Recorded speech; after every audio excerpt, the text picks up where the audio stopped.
Notre histoire commence avec Sato, l'étudiant de lycée solitaire et déprimé, qui en avait assez de la vie qu'il menait. Il pensa en lui-même, comme je souhaite mettre fin à cette routine quotidienne, que ce monde périsse et soit remplacé par un autre. Il aspirait à ce qu'un acte héroïque se produise dans sa vie pour s'en échapper, mais il cesse de parler à lui-même lorsqu'il entend le bruit de la pluie qui tombe. Il se dirigea immédiatement vers la bibliothèque pour récupérer son parapluie puis rentrer chez lui, seulement pour se rappeler qu'il n'avait en fait pas de parapluie au départ. Il murmura pour lui-même, « Maudits soient ces mauvais sorts, je serai condamné pour toujours », comme s'il imaginait que le destin le ferait attendre que la pluie s'arrête. Chaque fois qu'il se tenait là, attendant que la pluie s'allège. À ce moment-là, une célèbre élève nommée Enokia entra, suivi par un jeune homme nommé Ryo, qui lui dit « Qu'est-ce qui t'amène ici?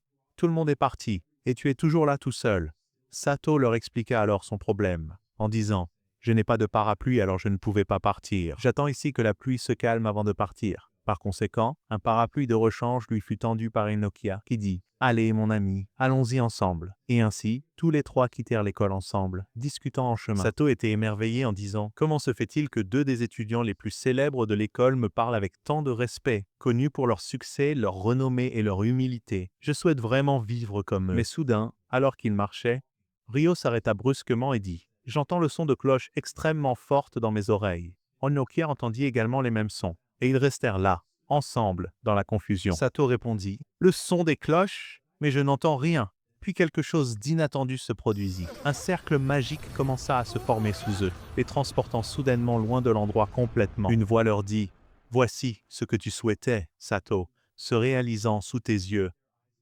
Lorsqu'ils ouvrirent à nouveau les yeux, ils se trouvèrent dans un magnifique palais royal rempli de soldats. Ryo demanda impulsivement « Où sommes-nous? Comment sommes-nous arrivés ici sans aucun avertissement ?» Le roi tenta de les calmer, en disant « Calmez-vous, et je vais tout vous expliquer. » Mais Ryo répondit avec colère « Nous n'avons pas besoin de nous reposer maintenant. Nous voulons connaître tous les détails précisément. » À ce moment-là, le roi expliqua en disant « Mon peuple et moi sommes actuellement attaqués par le roi démon et ses alliés. Nous les avons repoussés avec notre magie, mais cette situation ne durera pas longtemps. C'est pourquoi nous vous avons convoqués, nos héros, pour sauver notre monde. » Cependant, nos héros avaient des opinions divergentes. Chacun d'eux avait une vision différente. Ryu croyait que les convoquer sans permission était un crime impardonnable, tandis qu'Inokia était heureuse d'être libérée de ses responsabilités précédentes et sentait que les choses étaient devenues plus belles. Quant à Sato, il ne pouvait pas comprendre ce qui se passait et se tenait là en disant « Êtes-vous les élus? Il est vrai que vous nous avez choisis parmi 7 milliards de personnes sur cette planète, donc notre pouvoir doit être illimité. » Mais Ryu l'interrompit avec colère en disant « Attendez une minute, arrêtons ces absurdités. Rentrez chez nous. » Le roi répondit en disant « Attendez mes amis, entrer dans cet endroit n'est pas comme en sortir, et vous devez accomplir la mission pour laquelle vous êtes venus ici et détruire d'abord le roi démon. » Ensuite, Ryu devint de nouveau en colère, et Sato essaya de le calmer en disant « Mon ami, regarde autour de toi. Tu verras que l'endroit est plein de gardes. Si tu parles ou fais quoi que ce soit qu'ils n'aiment pas, ils ne nous épargneront pas. Il leur sera facile de nous tuer, comme si de rien n'était. » Ryu comprit la situation et laissa les choses se dérouler aussi harmonieusement que possible. Le roi continua. « Pendant la période à venir que vous passerez ici, nous essaierons de trouver un moyen de vous ramener dans votre monde. Ne t'inquiète pas, le temps ici est différent de celui du monde réel. Peu importe combien de mois ou d'années vous passez, votre peuple ne remarquera pas votre absence. » Puis il ajouta « Vous trois avez entendu le son des cloches avant d'arriver, n'est-ce pas ?» L'un d'eux demanda « Qui sont ces trois ?» Sato répondit « Je n'ai rien entendu. Je suis entré avec vous par hasard sans entendre quoi que ce soit. » À ce moment-là, tout le monde réalisa que Sato était accidentellement entré dans le cercle magique avec eux, bien que cela n'ait pas d'importance. Après cela, ils furent emmenés au cristal magique pour mesurer la puissance de chacun. Enokia était extrêmement excité. Contrairement aux deux jeunes hommes qui ne comprenaient rien, Enokia posa ses mains pour déterminer sa force, révélant qu'elle possédait la rare magie du tonnerre, la magie la plus forte en termes d'attaque et de rebond. Elle était au sommet de son bonheur en disant « Et Ryo, c'est ton tour maintenant. » Ryo a alors placé sa main et a été surpris de découvrir qu'il possédait de la magie lumineuse, une magie capable de détruire et de tuer facilement des démons, ainsi que la capacité de créer des armes à partir de rien. Ensuite, c'était le tour de Sato. Le jeune homme s'est avancé, et dès qu'il a placé sa main sur le cristal, il a commencé à briller en vert. L'assistant a immédiatement été stupéfait en voyant cela et a rapidement s'exclamé « Dépêchez-vous, ce jeune homme doit être isolé chez lui, et personne ne doit savoir quelle magie il possède. » Personne ne comprenait ce qui se passait. Et puis, ils ont été sortis de l'endroit.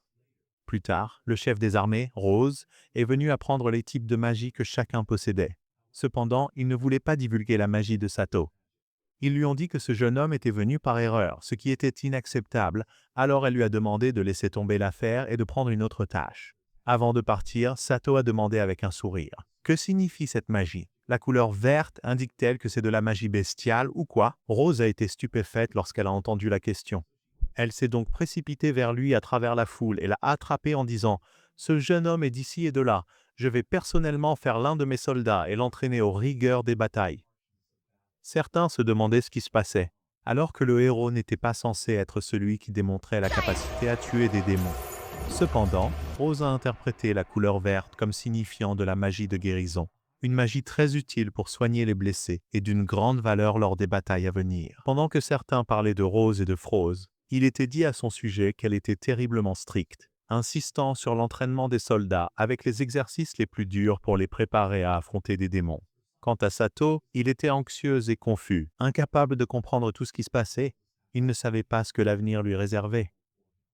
Les jours passaient, et le matin du lendemain, Sato s'est réveillé en entendant quelqu'un lui dire qu'une personne l'attendait dehors pour parler. Lorsqu'il est sorti, il a trouvé Ryo et Anokia l'attendant, tous deux ayant l'air élégants et bien habillés, en contraste avec Sato, qui paraissait agité et ennuyé. Plus tard, Rose a commencé à organiser les séances d'entraînement. Souriante, elle lui a dit « Très bien, l'entraînement ». Puis, Sato a demandé avec surprise « Pourquoi es-tu en colère? N'étais-tu pas celle qui était en prison, ma chère ?» Elle lui a remis un carnet pour enregistrer ses observations, et son premier entraînement a commencé par la lecture d'un livre. Bien que la langue fût incompréhensible au début, il réussit à utiliser la magie de traduction pour comprendre toutes ses significations. Sato poursuivit ses études apprenant sur différents types de démons, les effets de chaque type de magie sur eux. Le lendemain, Rose commença un entraînement physique avec lui, l'encourageant à courir intensément, même si ses exercices étaient différents de la lecture qu'il avait apprise auparavant. Et Sato devint obsédé par l'entraînement, à tel point qu'il grimpa la montagne pour s'exercer jusqu'à ce que ses pieds soient nus et que ses jambes lui fassent mal. Il s'effondra au sol, incapable de continuer. La fille s'approcha alors de lui, le guérissant d'un toucher qui soulagea sa douleur. Les jours passèrent et Sato commença à rivaliser avec les autres, tous plus forts et plus rapides que lui, car il s'était entraîné pendant de longues périodes. Après 30 jours, Ryo et Inokia revinrent observer les progrès de Sato et remarquèrent un changement significatif en lui. Sa force avait remarquablement augmenté, et il portait maintenant de grosses pierres sur son dos. Pendant ce temps, l'instructrice Rose le surveillait de près, le traitant sévèrement et faisant même des remarques sarcastiques sur son apparence mince par rapport à sa force nouvellement acquise. À ce moment-là, le roi arriva et demanda à Rose de laisser Sato seul et de le ramener à sa famille pour qu'il puisse rester avec eux. Rose répondit « Attendez une minute. Qui est ce Sato? C'est le guerrier le plus féroce, plus fort que les autres héros. » Plus tard, le groupe fut présenté à Sato en tant que leader responsable de leur entraînement. Parmi les membres de l'équipe se trouvait une nouvelle fille nommée Celia, la fille du roi du royaume. Sato commença à raconter les jours qu'il avait passés ici en disant « Au début, je ne pouvais pas supporter l'atmosphère dure et l'entraînement rigoureux, mais avec le temps, je m'y suis habitué et je suis devenu heureux parmi vous tous. » À un moment donné, Inokia s'approcha de Sato et loua ses muscles en disant « Quelle carrure robuste !» Sato rougit légèrement, mais Ryo interrompit en disant « Il doit y avoir une bonne raison pour que nous soyons tous ensemble, mon ami. Tu n'es pas juste arrivé ici par hasard ?» Sato répondit avec satisfaction. Par la suite, Sato sortit avec Rose et lui demanda « Où allons-nous maintenant ?» Rose répondit « Nous allons à la montagne. Viens avec moi et tu sauras tout. » En effet, au sommet de la montagne où Rose dit « Descends et sécurise quelques réservoirs pour nous, puis rapporte-les ici. » Alors que Sato essayait de descendre, il se sentait effrayé et suppliait Rose de ne pas le forcer à le faire, citant sa connaissance préalable du danger du réservoir. Mais Rose insista pour lui donner des instructions, allant même jusqu'à jeter les réservoirs loin de toute la zone. À ce moment-là, Sato était confus, priant Dieu de le sauver de cette situation. Soudain, un ours géant apparut et commença à poursuivre Sato, qui courut aussi vite qu'il le pouvait. Mais bientôt, il rassembla son courage et tint bon pour faire face à l'ours.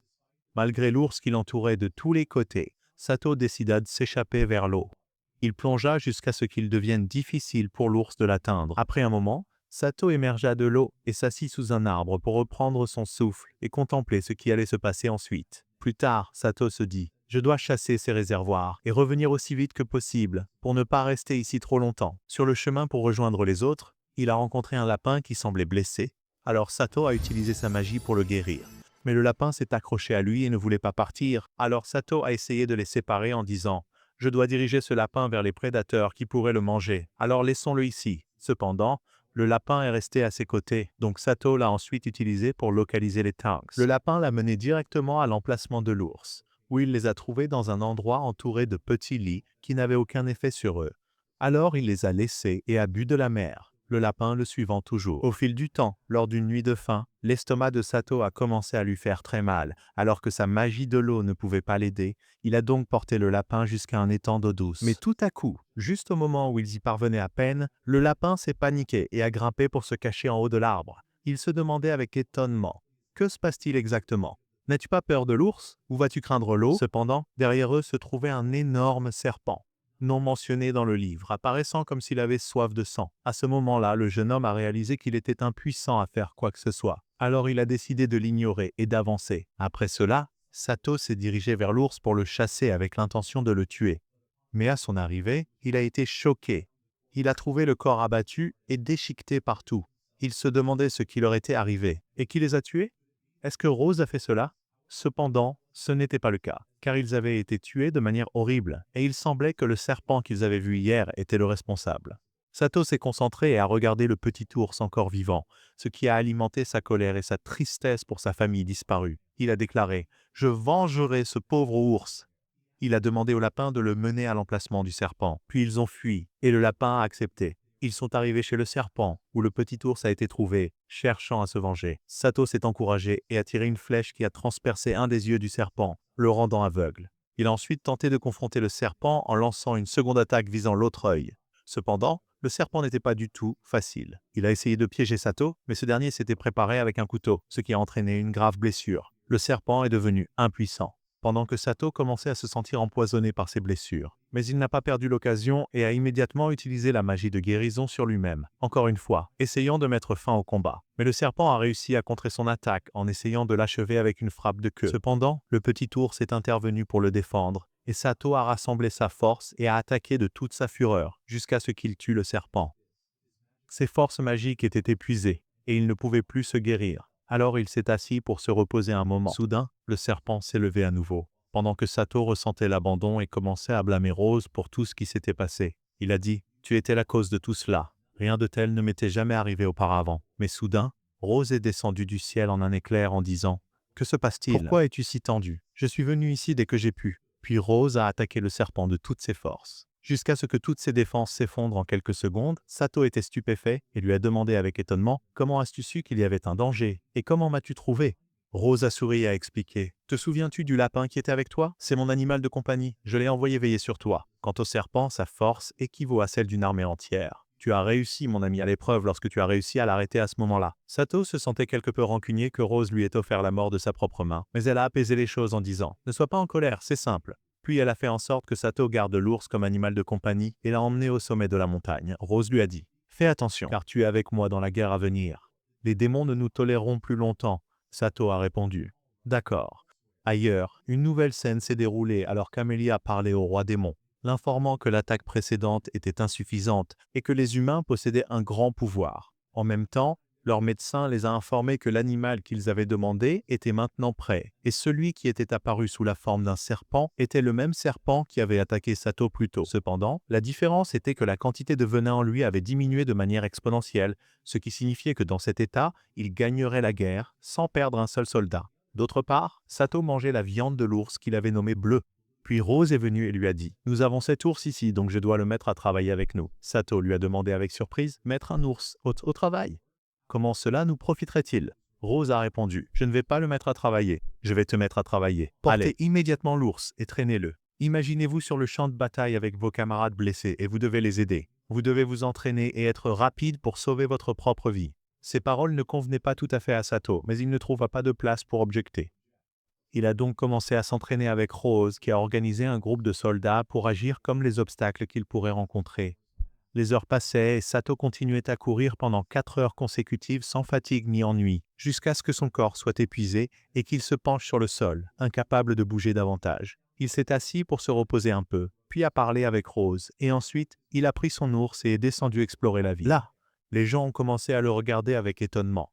Comment ce jeune homme peut-il porter un ours et marcher avec comme si c'était une chose normale? Quelle est son histoire? Pendant ce temps, Sato avait l'air d'une personne injustement traitée ou folle. Au fil du temps, Sato est allé avec Rose soigner les héros au cas où ils seraient blessés pendant leur entraînement intensif, se préparant pour la bataille à venir. À ce moment-là, ils ont rencontré Inokia et deux autres, et ensemble, ils se sont dirigés vers le site d'entraînement. Soudain, Sato a senti quelqu'un s'approcher d'eux à une vitesse fulgurante. Des bandits aux intentions meurtrières sont apparus pour les tuer, incitant l'équipe à contre-attaquer. Cependant, Kia a utilisé son pouvoir de foudre pour éliminer les attaquants avant qu'ils ne puissent même reprendre leur souffle. Puis, des centaines, non des milliers, de sangliers sauvages sont apparus.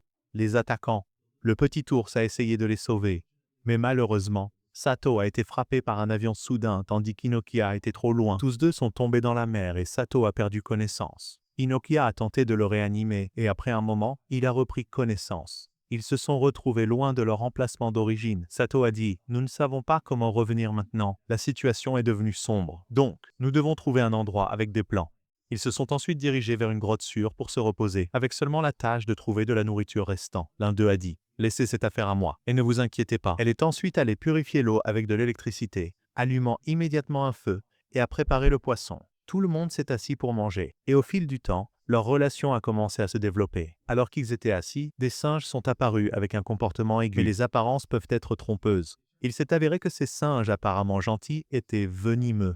Dès qu'une des filles a attrapé un singe, il l'a mordu, la rendant empoisonnée et la faisant perdre connaissance en quelques secondes. Sato commence à s'inquiéter pour la fille et chasse rapidement les singes. Il commence à la soigner. Après que la fille a retrouvé connaissance, la journée se termine ainsi, et les compagnons retournent au palais royal. Sur le chemin, ils passent par la zone où la famille ours a été tuée. Lorsque Sato arrive sur les lieux, il montre des signes de profonde tristesse, comme s'il avait perdu des personnes chères. Après cela, le roi demande à Rose de revenir et de mener l'armée une fois de plus.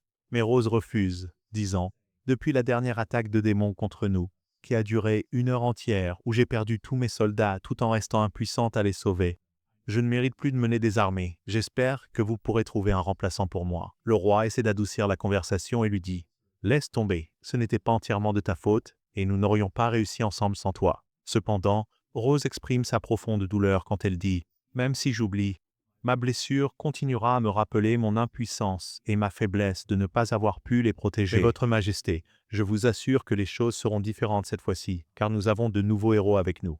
J'ai personnellement été témoin de Sato, et je suis convaincu qu'il pourra soigner tous les blessés pendant la bataille.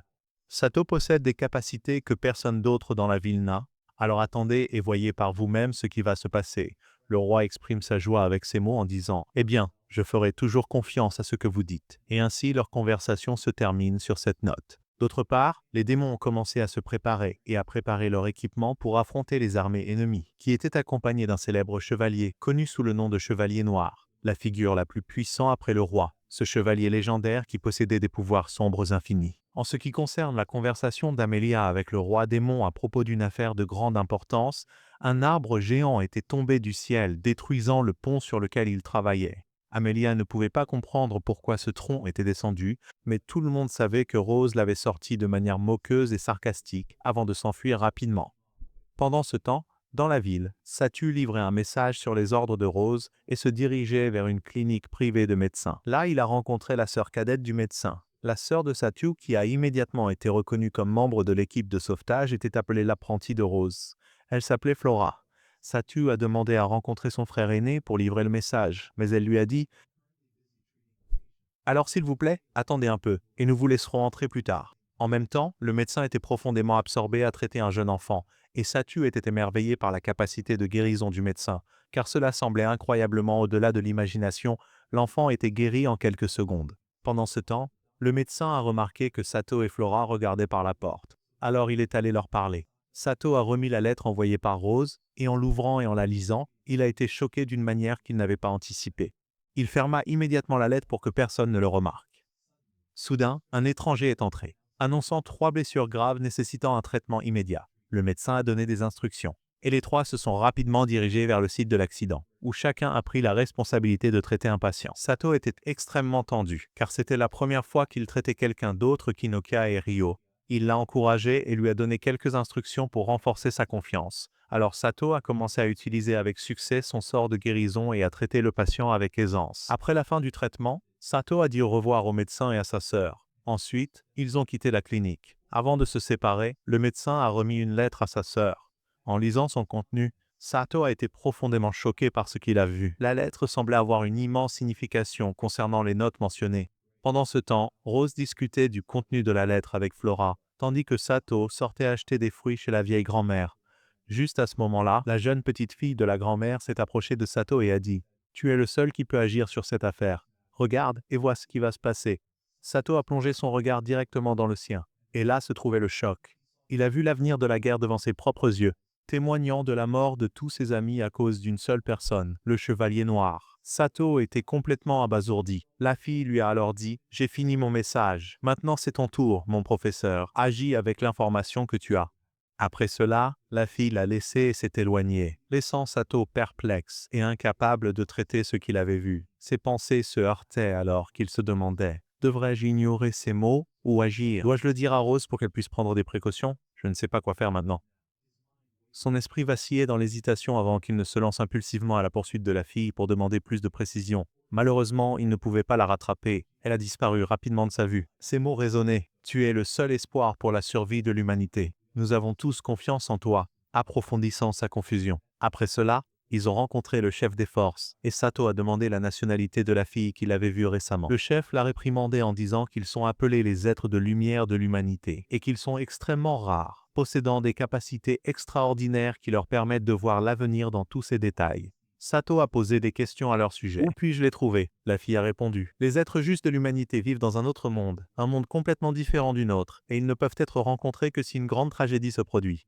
Rentrez chez vous maintenant, je vais d'abord m'occuper de certaines affaires. Ensuite, je reviendrai vers vous. » Elle l'a mis de côté et est allée rencontrer le roi, lui informant de ce qui s'était passé et expliquant que c'était la colère intense des démons qui conduirait bientôt à une forte attaque contre nous. Le roi a remercié Rose pour cette information précieuse et ordonna à ses soldats de convoquer les héros magiques, Anakia et Reio. Lorsqu'ils arrivèrent sur les lieux, ils se réunirent avec le roi, qui les informa des derniers développements, expliqua les tactiques et leur fournit des conseils importants pour se préparer à la guerre à venir. Pendant ce temps, Sato était assis seul, hésitant et incertain de ce qu'il devait faire ensuite. De nombreuses questions tourbillonnaient dans son esprit. Les paroles de la fille pouvaient-elles être vraies? Et si c'était le cas, cela signifiait-il qu'il était le seul à pouvoir empêcher ce qui s'était passé? Comment cela pouvait-il être? Alors qu'en tant que faible guérisseur, il ne possédait aucune capacité qu'il comprenait. Et pourquoi lui avait-elle confié personnellement sans informer les autres héros? Des pensées et des possibilités se multipliaient dans son esprit sans résolution. Puis Rio vint à ses côtés et lui dit « Aujourd'hui, j'étais avec le roi, et il nous a dit que la guerre allait bientôt commencer, mais je ressens une peur surnaturelle. J'ai peur de perdre ceux qui me sont chers. Mes amis, peu importe le coût, je vous protégerai toujours, mes amis. » À ce moment-là, Nokia s'approcha également de lui et lui parla doucement, lui disant qu'elle ressentait la même peur de la guerre et n'était pas sûre de pouvoir se battre avec la même passion qu'elle avait eue lorsqu'elle est entrée dans ce monde pour la première fois. Sato le rassura en disant « Tu es fort, et ce sont les démons qui devraient avoir peur de toi », ce qui calma l'assurance et un sentiment de confiance prévalut parmi eux. Bien que la situation générale restât tendue, la journée se termina ainsi, et le lendemain, le roi rassembla tout le monde et fit un discours plein d'instructions. Il a dit « Il y a exactement 2 ans, nous avons affronté les démons et les avons vaincus. Mais cette fois, les choses sont complètement différentes. Maintenant, nous sommes accompagnés de 2 nouveaux héros, qui nous rendent beaucoup plus forts que nous ne l'étions la dernière fois. Alors, comment pouvons-nous être les plus forts? Ne voyez-vous pas la peur sur vos visages, mes soldats? Combattez, montrez votre courage, et ne laissez pas l'ennemi vous humilier, peu importe leur force. » La foule a acclamé en réponse aux appels du roi. Pendant ce temps, l'équipe de secours s'était préparée et rassemblée en un seul endroit pour exécuter le plan de bataille et organiser leur position. Il a été décidé que les soldats combattants avanceraient sur les lignes de front, pendant que les guérisseurs, y compris Sato et Mademoiselle Flora, formeraient les rangs arrière pour faciliter le mouvement en cas de blessure d'un soldat. Pendant ce temps, le commandant de l'armée, dirigé par Inokia et Ryo, restait engagé envers les instructions. Dans cette atmosphère, Sato devint alerte et se dit « J'ai pris ma décision. Je vais changer le destin et l'avenir qui m'ont été montrés. Avec Ryo et Inokia, nous allons revenir, et je ne laisserai aucun d'eux souffrir seul. » Puis Sato demanda à propos de l'apparence des démons. Et Rose lui expliqua qu'ils ressemblent à des humains ordinaires, mais avec des cornes sur la tête, ce qui leur confère des pouvoirs bien au-delà des capacités humaines. Il est mentionné que les chefs démons possèdent une force à un autre niveau. En bref, leurs énergies sont terrifiantes. Sato s'enquiert auprès de Rose. As-tu peur de la bataille? Elle répondit avec confiance. Je n'ai pas très peur. Au contraire, je suis excitée à l'idée de protéger mes amis, et je ferai de mon mieux pour m'assurer qu'aucun d'eux ne souffre. Ces mots ont enflammé l'enthousiasme de Rose, alors qu'elle se souvenait de ses souvenirs et disait « Il y a 2 ans, quand nous étions de beaux jeunes gens et savions que les démons se préparaient pour quelque chose, mais nous ne comprenions pas pleinement ce que c'était ni quand ils lanceraient leur attaque. Nous ne nous y étions pas concentrés à l'époque. Donc je me blâme, même en te frappant, parce que je pensais que tu écoutais tous. Rose leur dit alors que cette nuit-là, elle était sortie avec son équipe dans l'obscurité totale pour surveiller les démons. Mais malheureusement, rien de tangible n'est apparu. La contraignant plus tard à demander à son équipe de dormir en préparation pour continuer le voyage le lendemain.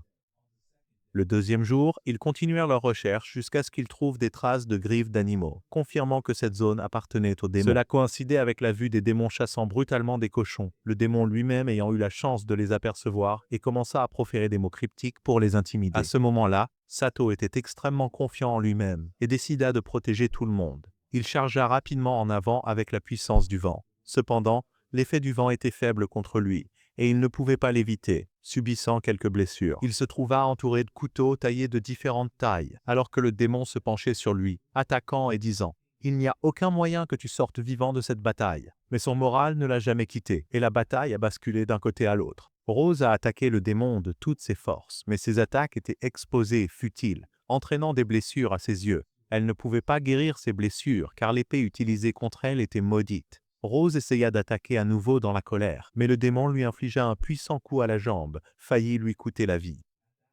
À ce moment-là, son assistant intervint avec un rire, se sacrifiant pour la sauver, ce qui attrista profondément Rose. Elle se reprit et commença à s'excuser auprès de lui.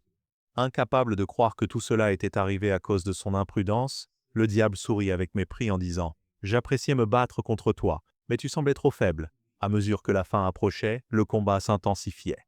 Soudain, Rose chargea en avant dans une grande colère, brandissant l'épée, et frappa d'un coup puissant jusqu'à ce qu'elle lève l'épée pour l'abattre au-dessus de la tête du diable, le faisant tomber au sol, déclarant la fin de son combat. Dès que cela fut terminé, Rose retourna auprès du roi en suppliant « Soulagez-moi de la chevalerie, je ne mérite pas de diriger l'armée après ce qui s'est passé. » Puis elle le quitta et s'éloigna, s'enfonçant dans une profonde tristesse. Elle ne parla à personne pendant plus d'un mois, accompagnée seulement par le chagrin et la mélancolie. Plus tard, un de ses amis vint prendre de ses nouvelles et lui demanda de revenir diriger l'armée une fois de plus. Mais elle refusa avec véhémence. Elle s'assit seule se blâmant pour tout ce qui s'était passé. Pendant ce temps, certains soldats qui avaient perdu la vie vinrent à elle et dirent « Tu n'es pas en faute, car nous te pardonnons et t'aimons toujours, parce que nous avons sacrifié nos vies pour toi. Mais tant que tu es en vie, tu dois nous venger. » se dit le commandant. Assez de cette discussion, lève-toi et résiste rapidement. À ce moment-là, la fille commença à ressentir de l'excitation à nouveau. Elle décida donc de revenir diriger les armées et de chercher à se venger du meurtre de ses camarades. À partir de ce jour, elle commença à entraîner des soldats au plus haut niveau. Au fur et à mesure que les jours passaient, Sato était extrêmement perplexe et se demandait « Tu m'as dit que tu entraînerais des soldats plus forts. Alors comment vais-je bénéficier de toi puisque je suis faible et n'ai pas la capacité de t'être utile ?» La fille lui répondit fermement « Ne t'inquiète pas mon ami. Tu es fort et puissant. Si tu n'étais pas fort, tu n'aurais pas pu supporter ces entraînements éprouvants. Concentre-toi sur ton entraînement jusqu'à ce que le temps de la bataille arrive et que nous sortions victorieux. De plus, je dois tuer quelqu'un peu importe le coût. Il semble que de vieux comptes attendent d'être réglés. » Et ainsi, la journée se termina ainsi. Le lendemain matin, Sato se réveilla anxieusement. Pensant à ce qui pourrait se passer dans la bataille à venir, il essaya de le faire rire et d'apaiser sa tension. Mais Sato resta silencieux. Ryo entra et leur dit que les mots ne suffisent pas. « Allons nous entraîner, car l'armée ennemie se rapproche. » Au sommet de la montagne, Ryo et Inokiya se réunirent avec Sato pour observer les démons approchant. Mais soudain, les démons disparurent de leur vue pour réaliser plus tard qu'ils avaient tendu un piège en utilisant la magie d'illusion, les faisant croire que l'ennemi venait d'une direction différente. Les héros ont rapidement saisi la situation et sont descendus pour se battre. Sato se tenait avec Rose, donnant des instructions supplémentaires aux soldats. Lorsque soudain 2 soldats blessés sont entrés, Sato a immédiatement commencé à les soigner. En s'occupant de l'un d'eux, il a surpris une conversation suggérant qu'un serpent perçait leur rang, tuant sans relâche. Il se demanda, cela pourrait-il être le même serpent que Rose avait tué auparavant? Mais Rose lui a clairement fait comprendre que son rôle était d'être guérisseur, pas seulement combattant, et qu'il devait laisser la tâche du combat au leader, tout en se concentrant sur le traitement des blessés, pour ne pas vaciller dans sa détermination. La scène a basculé sur le champ de bataille, où le chevalier noir avançait d'un pas confiant, ne souhaitant attaquer personne d'autre. Il scrutait les soldats humains, émerveillés par leur faiblesse alors qu'il cherchait un adversaire fort pour prouver sa force tout en planifiant d'embusquer un soldat par derrière. Il a ri avec mépris en disant « Vous n'êtes qu'une bande de faibles. Je cherche le fort qui pourra me soulager de l'ennui de cette bataille. » Le chevalier noir semblait être dans un état de véritable folie. Rose et Sato se sont ensuite réunis avec leur équipe, alors que Rose commençait à discuter du chevalier noir et de son pouvoir avec eux. Sato se souvenait de visions précédentes. Le chevalier noir était l'adversaire le plus dangereux parmi eux, et il devait être éliminé le plus rapidement possible. Les soldats se sont divisés. Des décisions ont été prises pour que les soldats de combat avancent sur les lignes de front, tandis que les guérisseurs comme Sato et Mademoiselle Flora prenaient les lignes arrière pour fournir un soutien médical rapide aux blessés. Les chefs de l'armée ont émis leurs ordres fermement. Alors que Sato avançait avec Rose donnant des instructions supplémentaires, le chevalier noir a fait irruption avec quelques guerriers, tandis que les soldats humains commençaient à se révolter et à se battre. Cependant, le chevalier noir semblait incapable de leur répondre, riant avec mépris de leur faiblesse en disant « Je cherche quelqu'un qui soit vraiment fort, pas des faibles comme vous. » Malgré les tentatives de Ryo et les attaques d'Inokia utilisant la magie de la lumière et des épées, leurs frappes furent renvoyées, et aucun d'eux ne pouvait lui infliger les dégâts nécessaires. La fille avança rapidement vers le chevalier noir, attaquant par derrière avec une seule frappe inattendue qui le fit tomber au sol, incapable de bouger. Un coup fatal suivit, lui enlevant sa capacité à exprimer la logique de la réflexion, ce qui signifiait sa défaite juste avant qu'il ne puisse contrer l'attaque. Alors que Ryo avançait pour l'achever, un rire moqueur émanait du chevalier noir, qui dit « Je rigolais juste avec toi, tu ne croyais pas l'histoire ?» À ce moment-là, la bataille s'intensifia. Le chevalier noir reçut des coups consécutifs de Ryo et Inokia, tandis que la fille le frappait avec son épée jusqu'à ce qu'il tombe au sol. Avec sa reddition, il devint clair qu'il ne pouvait plus prononcer le mot de réflexion, donnant au héros une chance de vengeance.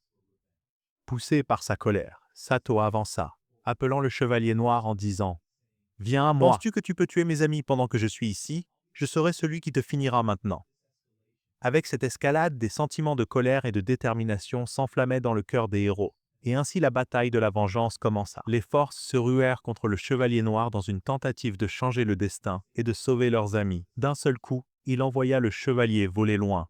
À ce moment-là, le garçon profita de la situation et se précipita pour vérifier ses compagnons. Heureusement, ils étaient toujours en vie. Il les soigna rapidement, et ils retrouvèrent leur énergie. À ce moment-là, l'armure portée par le chevalier noir se brisa, et la fille extrêmement en colère émergea de l'intérieur. Paraissant sur le point de les anéantir, les compagnons de Sato lui demandèrent « Que devons-nous faire maintenant ?» Il répondit « Nous fuyons ». Sato prit les enfants et s'élança à pleine vitesse tandis que le chevalier noir tentait sans succès de l'arrêter. Sato réussit à les mettre en sécurité, puis retourna seul attaquer le chevalier. Le chevalier lui dit « Tu es venu à moi, alors viens ». Sato attaqua de toutes ses forces, délivrant de nombreux coups rapides. Soudain, Sato bloqua la plupart de ses attaques, tandis que les coups restants brisaient une autre partie de l'armure de la fille. À ce moment-là, la fille explosa de colère et attaqua sans réfléchir, mais Sato la surpassa par son habileté. Inokia regarda ce qui se passait avec étonnement et admiration pour la force de Sato. Pendant ce temps, Ryo se réveilla et vit Sato se battre seul, restant ferme avec tout son courage, résistant à leurs attaques. Dans l'un de ses coups, son arme a percé sa propre main, mais il a utilisé son pouvoir pour se guérir, puis est revenu pour prolonger son assaut avec des frappes à gauche et à droite. Sato ne faiblirait pas devant eux. Il a exercé toute sa force, provoquant une épaisse fumée les entourant, et réapparu une fois de plus pour amplifier sa magie au maximum et poursuivre son attaque.